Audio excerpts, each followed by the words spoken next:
ये साल भी खत्म होने को है और इन्हीं कुछ सालों में इतने सारे सीरीज रिलीज हो चुके हैं, लेकिन उनमें से बेस्ट कंटेंट कौन सा आपके लिए सही है ये चूज करना बहुत मुश्किल है। तो इस वीडियो में मैं बताऊंगा टॉप 10 सीरीज जो अभी तक ग्रेटेस्ट ऑफ ऑल टाइम है। ये पूरा लिस्ट मेरा अपना पर्सनल ओपिनियन है, तो कोई ऑफेंड मत होना। और अगर आपका कोई फेवरेट सीरीज मैंने मिस कर दिया हो तो कॉमेंट करके जरूर बताना। और हाँ, अगर वीडियो अच्छी लगे तो लाइक और सब्सक्राइब करके सपोर्ट जरूर करना।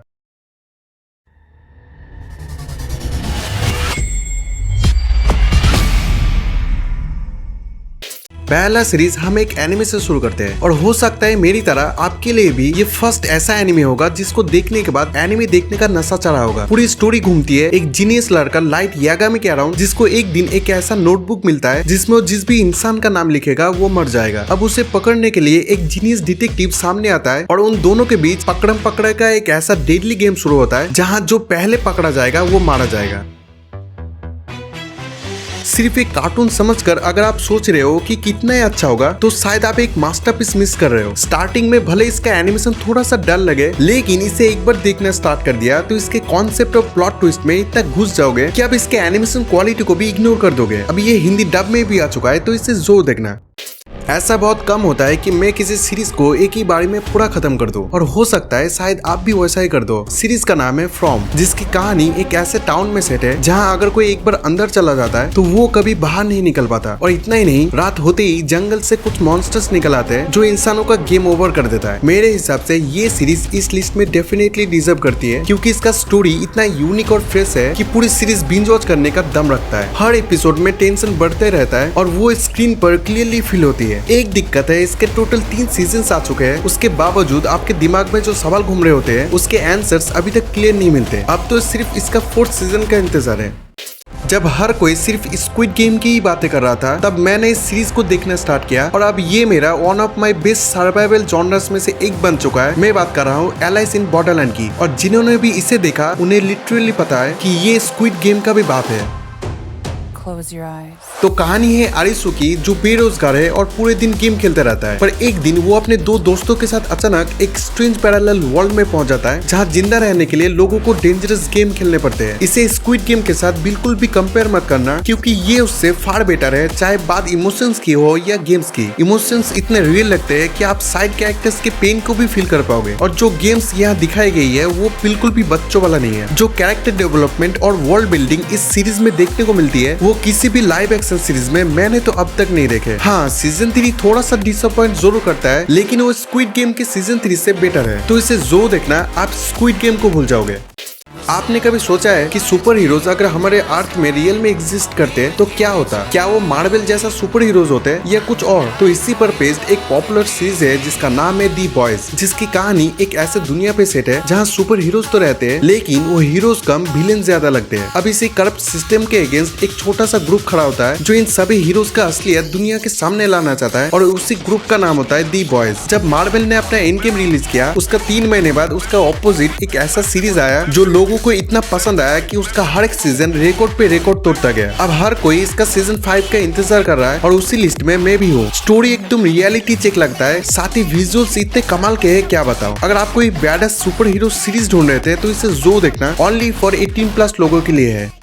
2006 में आई एक गोटेड सीरीज जो मैंने लॉकडाउन के बाद देखा था, एंड आपको भी एक बार जरूर देखना चाहिए। और क्या ही बवाल सीरीज है ये। सीरीज का नाम है प्रिजन ब्रेक। कहानी है माइकल की, जिसके भाई को झूठे आरोप लगाकर जेल भेज दिया जाता है। अब अपने भाई को बचाने के लिए माइकल खुद ही क्राइम करके उसी जेल में चला जाता है ताकि अंदर जाकर एक परफेक्ट प्लान के थ्रू अपने भाई को बाहर निकाल सके। अगर आप इसे एक बार देखना स्टार्ट कर दिया ना तो आप इसे खुद को रोक ही नहीं पाओगे इसे पूरा खत्म करने से। हर एक एपिसोड की एंडिंग ऐसे सेट की गई है कि नेक्स्ट एपिसोड देखने के लिए मजबूर हो जाते हो, और धीरे धीरे सारे एपिसोड्स कब खत्म हो जाएंगे आपको पता भी नहीं चलेगा। ये सीरीज मुझे थोड़ी सी अंडररेटेड फील होती है, और शायद इसका सबसे बड़ा रीजन हो सकता है इसका हिंदी डब ना आना। बट फिर भी अगर आप एक मास्टरमाइंड वाला सीरीज देखना चाहते हो तो इसे जरूर देखना।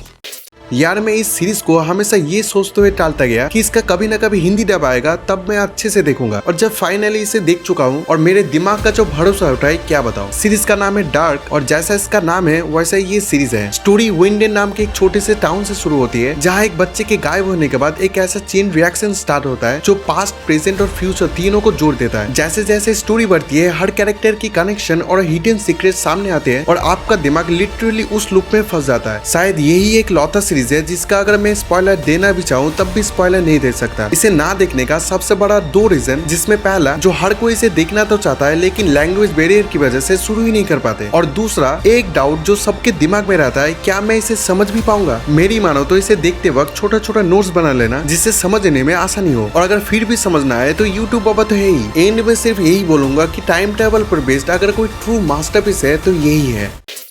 नंबर 4 पे जो सीरीज है उसे बिल्कुल भी बच्चों वाला सीरीज मत समझ लेना, उल्टा ये सीरीज दिमाग से 18+ लोगों के लिए है। मैं बात कर रहा हूँ नेटफ्लिक्स की मोस्ट अवेटेड सीरीज, जिसको देखने के बाद मैंने नेटफ्लिक्स पर सीरीज देखने की जर्नी शुरू की थी। उसका नाम है स्ट्रेंजर थिंग्स। कहानी हॉकिंस टाउन में सेट है, जहाँ विल नाम का एक लड़का अचानक से गायब हो जाता है और उसे ढूंढने निकलते हैं कुछ दोस्त, जिनकी मुलाकात एक ऐसी लड़की से होती है जिसके पास कुछ पावर्स होती है, और ये पूरी कहानी एक नॉर्मल मिसिंग केस से एक डार्क मिस्ट्री में बदल जाती है। मानना पड़ेगा जब कंटेंट कुछ खास अच्छे नहीं आ रहे थे तब डफर ब्रदर्स और नेटफ्लिक्स ने मिलकर एक ऐसा शो बनाया जो सीरीज इंडस्ट्री में रेवोल्यूशन ले आया। और क्यों ना हो, इसके विजुअल सिनेमैटिक लेवल के है, स्टोरी एकदम टॉप नॉच है, और कैरेक्टर डेवलपमेंट इतने अच्छे से दिखाई गई है कि आप किसी न किसी कैरेक्टर से पर्सनली कनेक्ट जरूर फील करोगे। अब इस सीरीज का फाइनल सीजन आ चुका है, तो अब तक देखना स्टार्ट नहीं किया है तो जल्दी से जाके देखना शुरू कर दो। टॉप 3 पर है इस दुनिया का सबसे आइकॉनिक और ब्रिलियंटली क्रिएटेड सीरीज जो केमिस्ट्री पर बेस्ड है। उस सीरीज का नाम है ब्रेकिंग बैड। अब पूरी कहानी एक आदमी की है जो एक केमिस्ट्री टीचर होता है, जिसे हाल ही में पता चलता है कि उसे लंग कैंसर है। मरने से पहले वो अपने फैमिली के लिए कुछ अच्छा करना चाहता है। अच्छे से मतलब था इतना पैसा कमाना चाहता है कि उनका फ्यूचर सिक्योर हो जाए। ये सीरीज कितनी गोटेड है आप सिर्फ इसी बात से अंदाजा लगा सकते हो कि इसने 16 प्राइम टाइम एमी अवार्ड्स और 2 गोल्डन अवार्ड्स जीते हैं। जब आप इसे देखना शुरू करोगे तो फर्स्ट एपिसोड से ही आप इतना ज्यादा हुक्ड हो जाओगे कि कब पूरा सीजन खत्म हो जाएगा आपको पता भी नहीं चलेगा। और एक बात, इसे देखने के लिए आपको केमिस्ट्री की नॉलेज होना जरूरी नहीं है, तो इस मास्टरपीस को ना देखने की गलती कभी मत करना। दूसरे नंबर पे जो शो है वो मेरे लिए पर्सनली इस वर्ल्ड का बेस्ट एवर क्रिएटेड सीरीज है। फैंटेसी जॉनर का एक legendary masterpiece the true goat Game of Thrones. पूरी सीरीज वेस्टर्स में सेट है, जहां 9 फैमिलीज एक थ्रोन के लिए लड़ रही होती है। नो डाउट सीरीज का हर एक चीज परफेक्ट है, चाहे वो एक्टर्स के आउटस्टैंडिंग एक्टिंग हो या उनकी इमोशंस, इंटेंस बैकग्राउंड म्यूजिक या पॉलिटिकल एंगल जो कहानी में कूट कूट के भरा हुआ है, जो आपको बिल्कुल भी बोर नहीं करता। भले इसका एंडिंग थोड़ा डिसअपॉइंट किया हो, फिर भी इस लेवल का सीरीज डिकेड में सिर्फ एक बार आता है। और हाँ, पूरी सीरीज हाईली 18+ है, तो अपने रिस्क पर ही देखना। मुझे पता है बहुत लोग मुझे गाली देने वाले हैं सिर्फ ये सोचकर कि दुनिया का सबसे बेस्ट मास्टरपीस सीरीज कोई एनिमे कैसे हो सकता है, पर गाली देने से पहले इसे एक बार देखना, क्योंकि जिन्होंने भी इसे देखा है उन्हें पता है कि सबसे बेस्ट अगर कोई है तो यही है। मैं बात कर रहा हूँ अटैक ऑन टाइटन की, जिसे मास्टरपीस बनाने में हाजिमी इसायामा सर ने पूरा 11 साल लगा दिए। कहानी है ऐसी दुनिया की जहां इंसान दीवारों के अंदर रहता है और उन दीवारों के बाहर बड़े बड़े टाइटन्स घूम रहे हैं जो इंसानों को खा जाता है। अब हमारा मेन प्रोटैगनिस्ट किसी भी तरह इन सारे टाइटन्स को मार के पूरे ह्यूमैनिटी को बचाना चाहता है। Most of the anime fans इसे ऑलरेडी देख चुके होंगे, बट फिर भी मैं इसका रिकमेंडेशंस उन नॉन एनिमे फैंस के लिए कर रहा हूँ जो एनिमे को सिर्फ कार्टून समझते हैं। इस सीरीज का सबसे बड़ा क्रेडिट मैं राइटर को देना चाहता हूँ, जिन्होंने इसे इतने परफेक्शन के साथ लिखा और एग्जीक्यूट किया है। मैंने आज तक इस जैसा स्टोरी, प्लॉट ट्विस्ट किसी भी सीरीज में नहीं देखा। इसका बैकग्राउंड म्यूजिक से लेकर एनिमेशन, वॉइस एक्टिंग, एक्शन एकदम टॉप लेवल का है। इसे देखते वक्त थोड़ा सा पेशेंस रखना और हर एक बात ध्यान से सुनना। अब तो ये हिंदी डब में भी आ चुका है, तो क्या कर रहे हो, सबसे पहले इसे जाके देखो। तो ये थे top 10 greatest of all time series, जिन्हें आपको मरने से पहले एक बार तो जरूर देखना चाहिए। वीडियो कैसे लगी कमेंट में जरूर बताना, और हाँ, इसका पार्ट 2 चाहिए या नहीं ये भी जरूर बताना। और अगर वीडियो पसंद आई हो तो लाइक कर देना, और अगर आप चैनल पे नए हो तो सब्सक्राइब कर देना। तो मैं मिलता हूँ नेक्स्ट वीडियो में, तब तक के लिए take care and bye bye.